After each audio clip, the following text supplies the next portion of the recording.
გამარჯობა, მივესალმებით ჩემს გამომწერებს და ძალიან მოკლედ მინდა შევაფასო მიმდინარე პოლიტიკური პროცესი და აქედან მივმართო ახლა იმ გომელაურს თანამდებობიდან რო გაიპარა და იმ გამოსირებულ ვაჟას სირაძეს.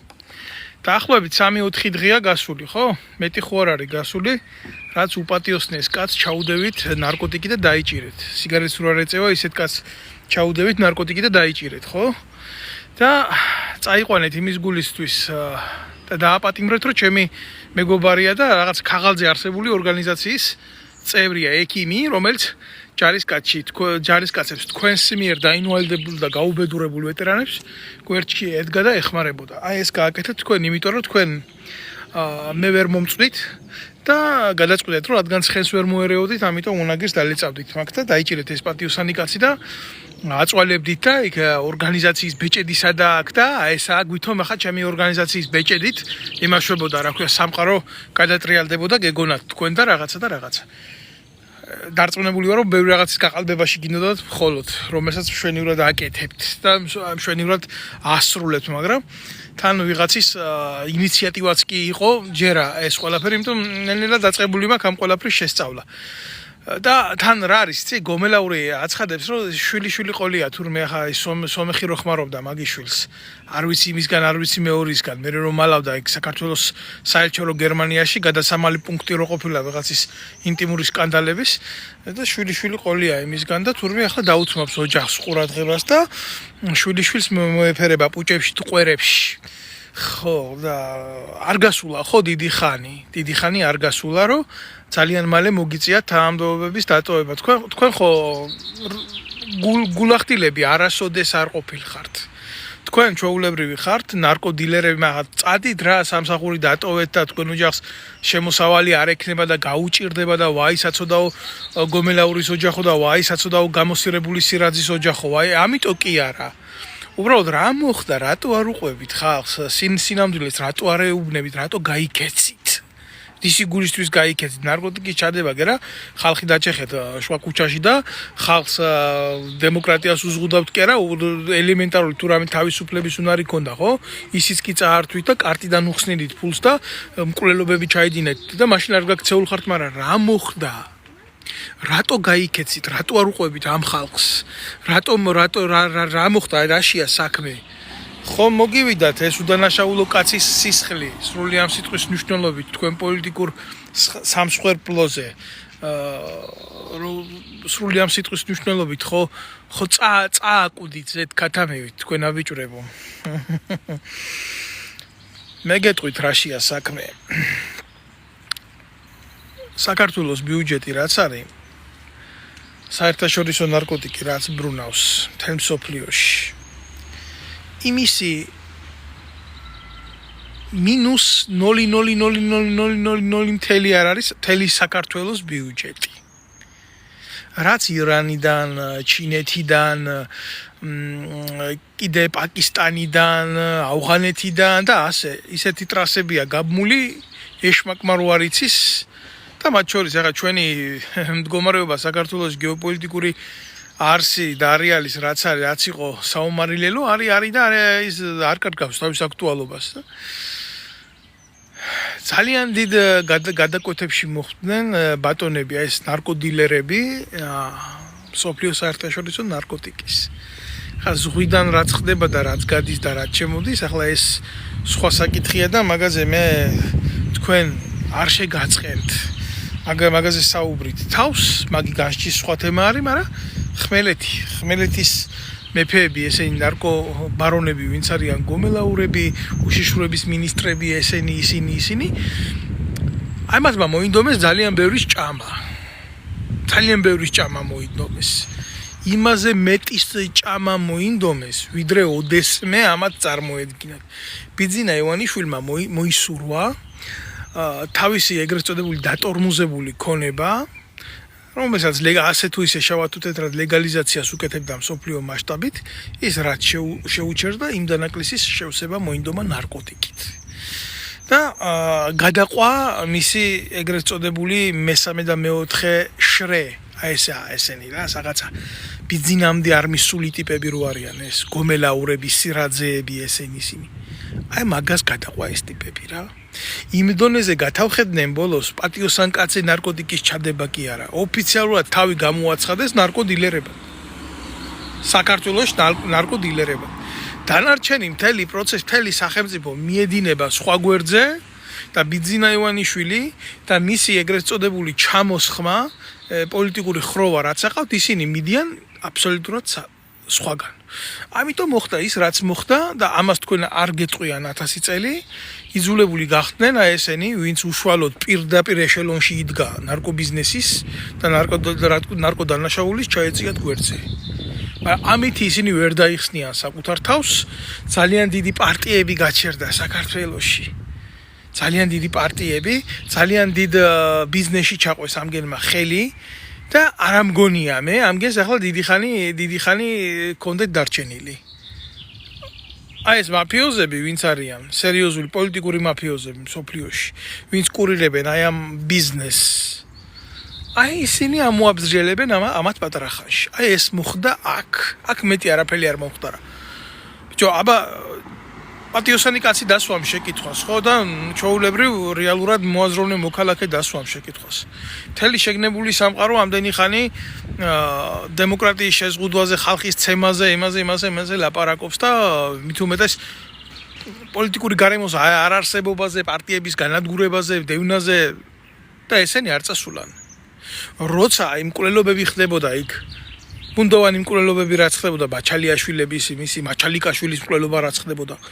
მაჩალიკაშვილის მკვლელობა არ იყო ბუნდოვანი მკვლელობა, ეს იყო პირდაპირ ჩადენილი დანაშაული, მაგრამ ესენი ხო კომპლექსურად მოდიოდა ამათ ბინძურ პოლიტიკურ საქმიანობაში. მაშინ არ გადამდგარან ესენი, როდესაც გომელაურის ნათესავმა მაჩალიკაშვილის შვილი მოკლა, ის სპეცრაზმელი, ვინც მოკლა მაჩალიკაშვილის შვილი არის გომელაურის ნათესავი, გვარად არის გომელაურიც. რო იცოდეთ ისე, პირდაპირ რო იცოდეთ რა, მაშინ როდესაც უშიშროება პირდაპირ სვამდა ეგრეთ წოდებულ ადვოკატებად, სუსის ადვოკატებს და სტრასბურგში ცდილობდა საქმე გაეყალბებია და ბევრი კომპლექსური უბედურებები ჰქონდა და შესწავლა ხდებოდა ამ საქმეების, მაშინ არ მოსვლიათ ამგენს თავში აზრად რო გადამდგარიყვნენ და ეხლა გაუჩნდა თურმე გომელაურს სურვილი გაიქცეს და თავისი სომეხის ნახმარ ქალიშვილის შვილს მოეფეროს ყვერებში და დატკბეს რომ ბაბუას როლშია და მაგარი ბიჭია. არ არის ასე ჩემოკარგებო. ახლა მე აქედან ვერ ავდგები და დეტალებზე ვერ ვილაპარაკებ, რა თქმა უნდა, მაგრამ მინდა მივმართო იმ ნარკო ბიუროს, იმას პოლიცია არ ქვია, განყოფილების რომელიღაცა ვირთხას აქედან ვიღაცა სპარტაკას, რომელიც აი უპატიოსნესი კაცის დაჭერაში და გაუბედურებაში არის პირველი მთავარი ფიგურა. იქ ვინც იკვეთება და მკითხულობდა თურმე ჩემით ინტერესდება, ხო? ჩემით ინტერესდება. აბა კარგად მოიხედე გვერდით, ბიჭო. კარგად მოიხედე გვერდზე, სადმე ძალიან ახლოს ხო არა ვარ შენთან. ძალიან ახლოს ხო არა ვარ შენთან. და ხო არ დარჩი მაგ პატრონის გარეშე. ხო არ ვიწროვდება ის ყულფი, რომელიც შენ კისერზე გადევს. და ხო არ ვიწროვდება ეს იმაზე მალე, ვიდრე შენ შეიძლება წარმოგედგინა. აბა დაფიქრდი რა მოხდება, სადაც აი ეს გამოსირებული სირაძე თავი რო გმირი ეგონა და ამდენი ხანი არსად არ მიდიოდა, უცებ აღარ არის თანამდებობაზე. გომელაური, რომელიც 100%-იან გარანტიებს კვირდებოდა და კვირდებოდათ და შენაირ კრიმინალებს რამდენს აღარ არის თანამდებობაზე. აგერ ეს მისი სომეხის ნახმარი ქალიშვილის შვილის ყვერებში უნდა რო იძრომიალოს. შენ აღარ ახსოვხარ იმას. კატეგორიულად ავარ წინააღმდეგი, რომ აი ესეთ ტიპებს რა, ამ ვიღაცა სპარტაკასნაირ ტიპებს ანგარიშწორება მათთან მიმართებაში მოხდეს როგორ იცი, აი იმ ბაცი სამართლით, რაც თუნდაც იმ რუსიზის დეკლარირებული სამართლით რაც არის, არა. ამათ პასუხი უნდა აგონ უსასტიკესად რა. პატიოსან კაც რო გააუბედურებ ცხოვრების არსროლ დაუკარგავ, რო აიძულებ ქვეყანა დატოვოს და წავიდეს. რო იმას ეტყვი რომ გასაგებია რომ ქვეყანა გაუბედურებულია და შენ შეიძლება 3000 ლარი არ გქონდეს, მაგრამ სესხათ აიღე ეს ფული რომ მოგვიტანო. თუ არა განვადებას მოგცემთ აგერ გირაოზე. ერთადერთი რაც ააწყვეს ამათმა ქვეყანაში ეს არის გაუბედურების, გამამაძაღლების, სულში ჩაფურთხების სისტემა და კოლექტიური სპარტაკები, კოლექტიური სპარტაკა. თორე სპარტაკი რომის იმპერიაში სერიოზული პერსონა იყო, რომელმაც გაუტეხლობის ხასიათი აჩვენა და აჩვენა ის რომ შეიძლება მონად იყო, მაგრამ მონად არ მოკვდე. ახლა ამას ეს ვერ გაიგებს, რასაც ვლაპარაკობ მე, რა წარსულის ისტორიაზე ვლაპარაკობ, ამიტომ ჯობია გავჩერდე იქ სადაც იგია სპარტაკა. ის სპარტაკი არ არის, ისა სპარტაკა. ხო და აი მაგნაირ დედარღლიანებს მე აქედან მინდა უთხრა რა. ძალიან ცოტა დრო დაგრჩათ. იმაზე ცოტა დრო დაგრჩათ, ვიდრე საჭირო არის. თქვენ გააგრძელეთ, ასე მე ხო არავინ არ მისმენს. თქვენ გააგრძელეთ, ასე მაგას ვინ უსმენს? კაცო, მაგი მოლაყბია, მაგი რა სიზამს. ამ უახლოესი 3-4 დღის განმავლობაში ვიყენებ ამ ჩემ რეგალიას. იმ სირაძის მიმართებაშიც, იმ გომელაურთან მიმართებაში არ გავჩერებულო არ არსადა და ელექტრონული მიმართვა იქნებოდა ფორმის, წერილობითი მიმართვა იქნებოდა ფორმის, არ დამიტოვებია არც ერთი წერტილი, საიდანაც თქვენ გიწვით. არ დავკონკრეტდები. ვინ მისმენს მე, ვინ არ მისმენს მე, ვინ გიყურებთ თქვენ, ვინ არ გიყურებთ თქვენ. აგერ შევხედავთ მაგას შედეგზე. ისი არ დასიზმრებია გომელაურს ახლა თანამდებობის დატოვება და სახში წასვლა როგორც სირაძეს.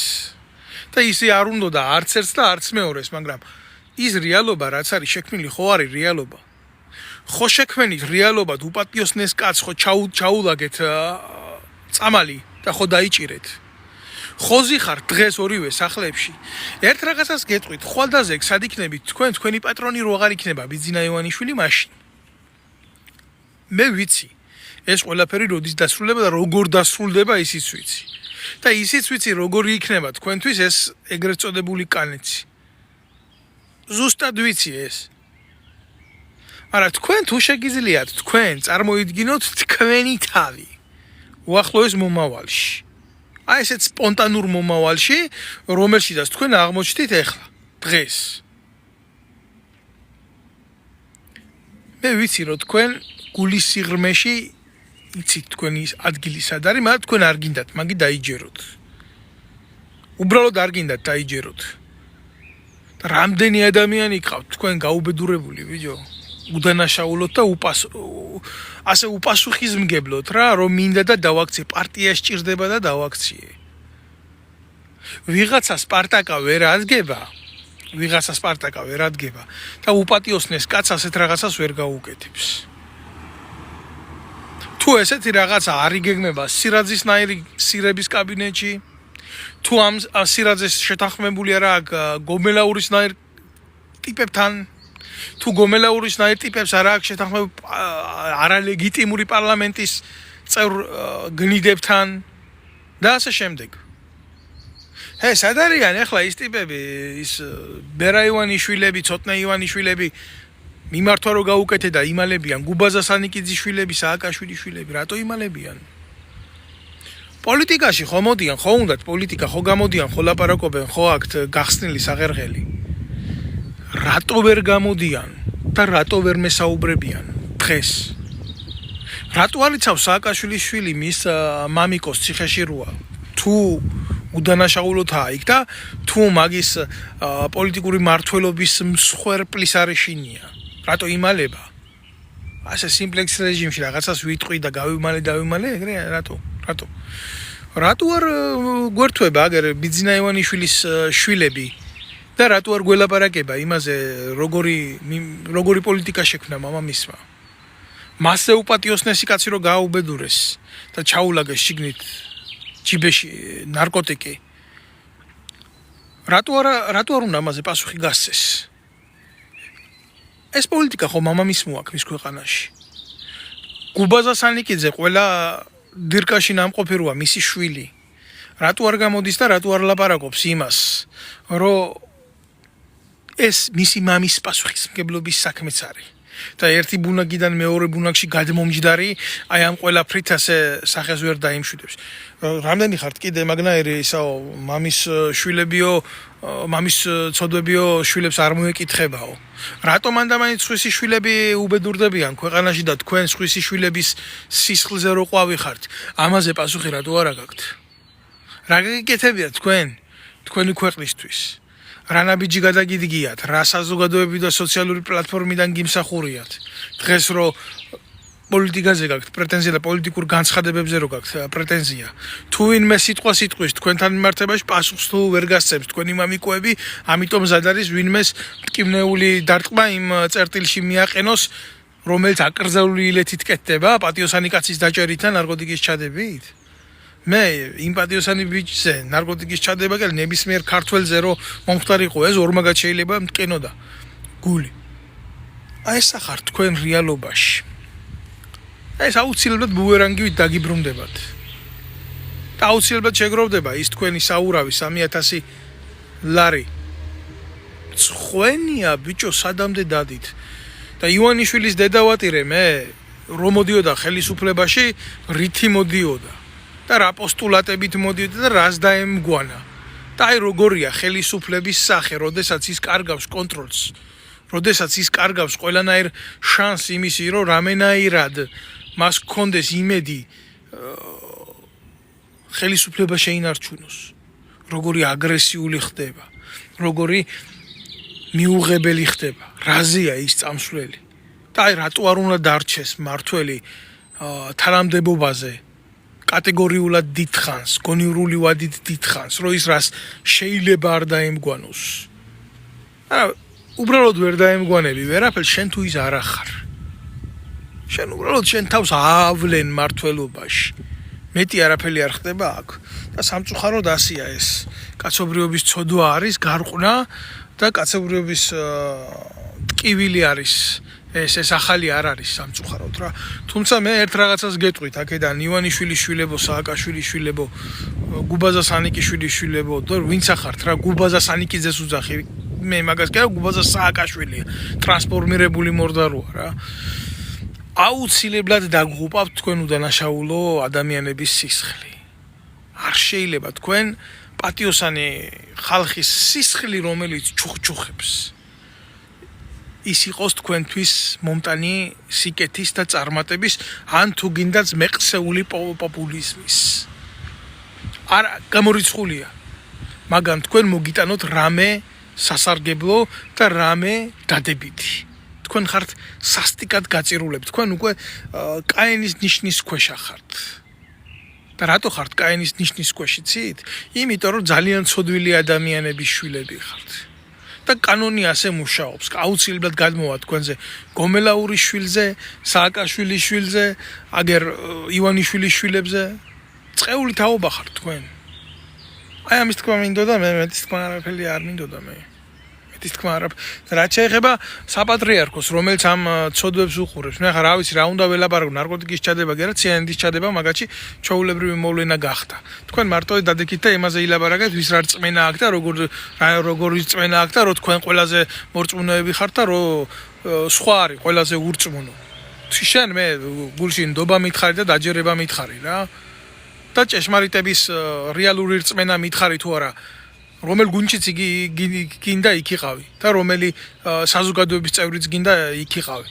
რა ვიცი, მაგალითები არის მოყვანილი კაცო ბიბლიიდან.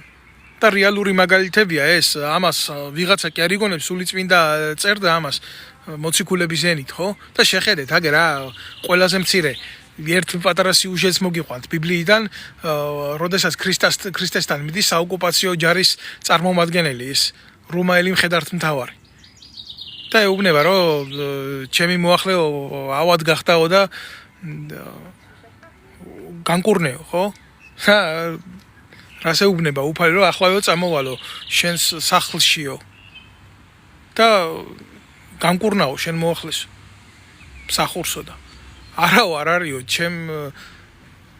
ჩემ სახლშიო შენი მოსვლაო საჭიროო მეო არა ვარო მაგის ღირსიო რომ ჩემ სახლში მოხვიდეო შენო. შენ უბრალოდ სიტყვა თქვიო რომ ის განიკურნოს და განიკურნება. რა მიუბრუნდა უფალ და ჭეშმარიტად გეუბნები თქვენო ასეთი რწმენა რო იყოსო ნებისმიერ თქვენგანშიო და მე არ გავაგრძელებ რა. ის მოციქული კი არ იყო ქრისტესი, საოკუპაციო ჯარის წარმომადგენელი იყო. ფრონტების მეთაური, ბარბაროსი. რომელსაც წამდა უფლის, წამდა ჭეშმარიტების, წამდა მისი სიტყვის. და ისე წამდა მისი, რომ მისი ფიზიკური თანხმლებაც კი არ იყო საჭირო. თქვენ რამ გაგაგვარათ ასე? რა არის თქვენთვის საპატრიარქოს ღორებო, საჭირო ყანდურებო, რომ თქვენი ერი ასეთ გაჭირვებაში არის? პატიოსანი ადამიანები ასეთ უბედურებაში ტრიალებს და თქვენი ერის გაჭირვებისიც კი არ გირწმუნიათ. იმ დონეზე გიყვართ ხელისუფლება, იმ დონეზე გიყვართ ძალაუფლება და ოქრო. ქომაგად თქვენი ერისა არ დგებით. თუ რომელიმე, არ მოგეწონათ შეიძლება, მაგრამ უნდა ვთქვა, თუ რომელიმე იაღოველი, პროტესტანტი, სხვა რელიგიის წარმომადგენელი, უკანასკნელი ამ გენზე წმინდა არ იყოს საქართველოში. უსინდისო ვიყო დამეფიცება ყველაფერი რა. თქვენში იოტის ოდენა და მისხალის ოდენა არ იყოს წმინდა და ქრისტიანული რამე რა. თქვენ ხართ დარჩენილი მარტო ჩუჩელა და სახელი მართლმადიდებლური ეკლესია ქართული. მეტი არაფერი, ბიჭო, ერთი შემთხვევანი გამაგებია დამანახეთ, რომ თქვენ გადადგით ნაბიჯი ამხელა უსამართლობის გასაჩერებლად რა ქვეყანაში. თანამონაწილეობთ, ამას ამბობს უძახით თქვენ მოვალეობას და ლოცვა ყოფილა მოვალეობა თურმე ბიძინა ივანიშვილი კარგად რო იყოს და მისი მხედრობა რო იყოს გომელაურები და ისინი კარგად. და თქვენი მოვალეობა მეტი არ არის და თითქოს საქართველოს ისტორიაში ბერებს ხმალი არ ქონდათ ხელში და არ იბრძოდნენ ჩვენი ქვეყნის ერთიანობისთვის, თავს არ აკლავდნენ უსამართლობას. რაღა იმ სამღვდელო პირებს უნდა დაემგონოთ, მანდა მაინც ვახტანგ გორგასალს რო სახეში ურტყამდა წიხლს. რატო ბერთევდორეს არ გინდათ დაემგონოთ. ვიჟო ლაპარაკობ ამაზე, იმიტომ რომ ერი თუ ერში თუ ერის კაცი წაქცეულია, იმიტომ რომ ბერის კაცი არის წაქცეული. წაქცეულია გადაგვარებულები ხართ, სახე გაქვთ დაკარგული. და მე ამას ხედავს ერიც და წამოდგომის იმედი აქვს მომსპარი. თქვენ ადამიანებმა რომლებაც თავი ღმერთს მიუძღვენით, თქვენ ახართ დაცემულები ერის კაცის თვალში და იმ ერის კაცს ოჯახის სარჩენი ყავს, მეგობართან, მეზობელთან, მტერთან პასუხი აქვს გასაცემი. და კიდე თავისი სახი აქვს ასე თუ ისე შესანარჩუნებელი, რომ ფეხზე იდგეს, რო რამე იყოს და ერის კაცია. და თქვენ თავი პირდაპირ უფალს უნდა დაუდოთ და მისცეთ. და თქვენ გადადებულებმა უფლისთვის თუ 1000%-დან 1% არ გააკეთეს არც ერისთვის და არც ღმერთისთვის და თუ გინდა ჯერ ღმერთი თქვით და მე ერი. მაშინ ერის კაცმა რა უნდა ქნას და რა უნდა გააკეთოს? იცი რას გეტყვით? მე დარწმუნებული ვარ, რომ იმიერში 10 მაგათ რომ მოგეკითხებათ, კი არა 100 მაგათ და დოლაბის ქვებიო გეკიდათო კისერზეო. თქვენზეა სასულიერო პირობნა თქვენ, მაგრამ იქნება გეყოთ, მე გამხელთ თქვენ რა. ეს არაა თქვენი კრიტიკა, ჭორაობით განკითხვა, პირში გიძახით. იქნება გეყოთ იმის ნება დაუშვას უფალმა და სულიწმინდამ ის დაუშვა სინანული თქვენზე იმხელა, რომ გამოფხიზლება და რენესანსი მოხდეს თქვენში სულიერი და არ იყოთ მარტო გომელაური შვილების, ცოლების, ამგენის, იმგენის სულიერი რესტავრატორები და იყოთ მთელი ერის მამები კაცო. და შეასრულოთ ის, რაც დაწერილი აქვს ჩვენი წინაპრებიდან, ის ჯულის კანონი იქნება თუ რაც იქნება. და გამოეგოთ გონს და მოხვიდეთ გონს. თქვენ უნდა იდგეთ პირველ რიგში ფეხზე, თქვენ უნდა ამტრევდეთ ამ ჯოჯოხეთის კარიბს. თქვენ უნდა იყოთ ამდგარი ფეხზე, რომ ასეთი გარყვნა არ იყოს, ესეთი უბედურება არ იყოს ქვეყანაში. ახალგაზრდა კაცი რო, ბიჭო, ახალგაზრდა კაცს რო იმაში ლეიკოპლასტში გახვეულ ნარკოტიკს ჩაუდებ ჯიბეში. და ესეთი იმითი გინდა ატარო. ცოდვით გინდა ატარო. საის რა გინდა შენ ისეთი ახალგაზრდისგან და ისეთი საზოგადოებისგან მე მიიღო. კომპრომატით გინდა რომ მართო ვიღაცაზე რო გინდა ცუდი ჩვენება გააკეთებიო, იმიტომ რომ ხო უნდა დაფიქრდეთ ამას. ადამიანები ვართ, გასაგებია. ადამიანები ვართ, ყველას ეშინია. რაღაცა მომენტში რაღაცა ყველას ეშინია შეიძლება, ხო? არა არის შიში, არის პასუხისმგებლობა. გააზრება უნდა სწორი. როგორც იმ უფლის და სარკინოზე რომის მეთაურის ამბის არ იყოს. და მეორე ამბავიც თუნდაც აი შიშის თემაზე კაცო. თქვენი შიშის კი არა ქრისტეს ქონდა ესეთი მომენტი გულში განცდა შიშის. არის ბიბლიაში მოყვანილი მომენტი რომ გენცემანის ბაღში როდესაც ლოცულობდა ციდან იყო ანგელოზი და ამხნევებდა მას. ამ განსაცდელში ამ იმაში იმას სხვა შიშები და სხვა განცდები ქონდა ვიდრე ჩვეულებრივ მოკვდავს შეიძლება მაგრამ ფაქტია ქართული ენა დამარხულ არსდა თქვა ამხნევებენ იმას ვისაც შიში აქვს გულში. შიში შეიძლება ქონდა ჩვენზე თქვენზე ყველაზე მაგრამ შიში ადამიანურ გულში იყო. და იმის მერე თუ შიში ჩვეულებრივ მოკვდავშიც გაჩნდა ბუნებრივი ამას ღმერთი უშვებს მაგრამ პასუხისმგებლობები და ბრძოლა საკუთარ შიშებთან. ყველა ჩადებაზე დიდია თუ შიში შენ გულში იმაზე მეტი მტკივნეულია და იმაზე მეტი ძლიერია ვიდრე ცოდვა. და ცოდვა არის მაშინ, როდესაც შენ შეგიძლია შენი მოყვასის გადარჩენა, შენ ვალდებულებაც აქვს ამისი, მაგრამ დუმხარ. შენ ამ შიშს ჩადებულ შენ გულში თუ შენ ვერ ამოიღე.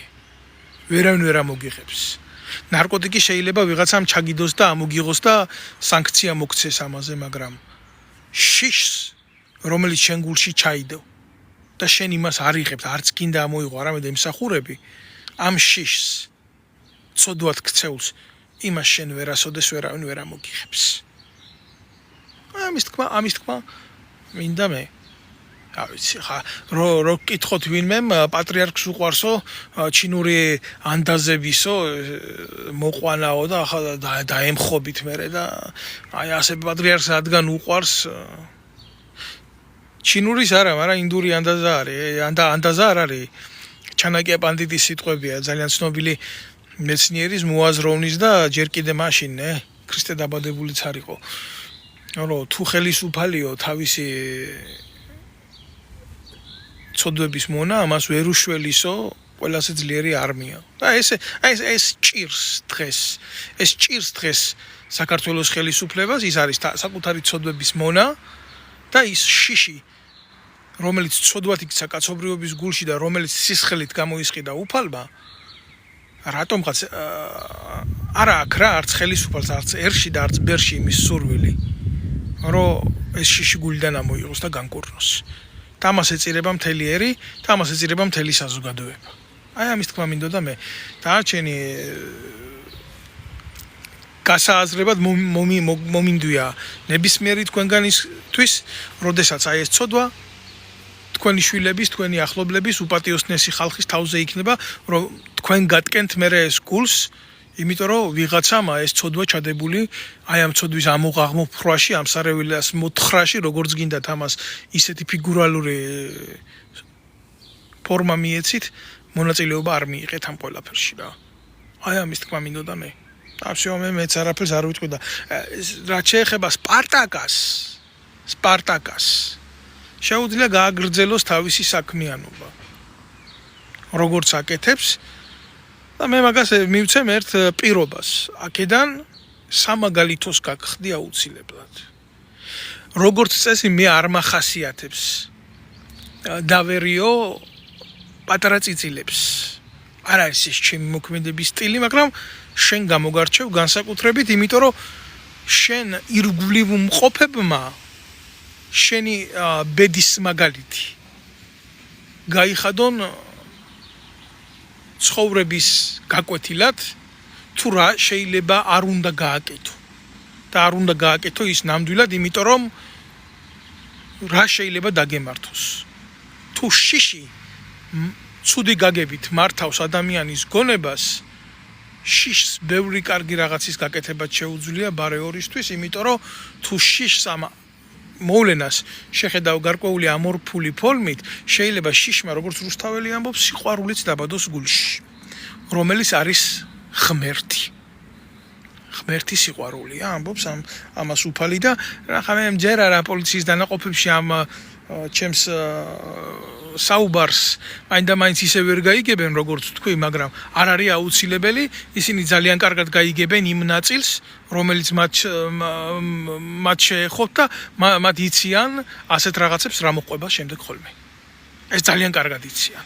ამიტომ ისინი ზუსტად იმ ნაწილს კრებენ იქედან, საიდანაც საჭიროა. და მე ვიცი ყველა სახელი და გვარი და მე ვიცი სად იდრეკენ თავს თქვენი პატრონები.